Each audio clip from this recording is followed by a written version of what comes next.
हे शिव शंभो महाप्रभु धवलेश्वराय नमः। दीपम यदि परम ब्रह्म दीपम यदि जनार्दन दीपाहरतु मे पापो पूजा दीप नमस्तुते। धवलेश्वर महाप्रभु संसार सुखी रखंतु।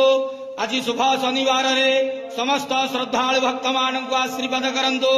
मनस्कामना पूर्ण करंतु। कर्म क्षेत्र उन्नति करंतु। ग्रहरिष्ट खंडन करंतु। जगतर मंगल करंतु। विश्वर कल्याण करंतु।